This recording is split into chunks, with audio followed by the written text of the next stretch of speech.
समस्या तो तब उत्पन्न होती है जब देवों की भूमि कहे जाने वाले हिमाचल प्रदेश में कोटखाई के जंगल गुड़िया की चीखों से ढल उठते हैं।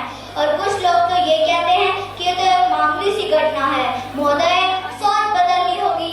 मेरे सपनों के बात करने मानता होगा जिस दिन हिंदुस्तान का प्रत्येक नागरिक हिंदू को हिंदू, मुस्लिम को मुस्लिम, सिख को सिख न मानकर, ईसाई को ईसाई न मानकर इंसान को केवल इंसान मानेगा।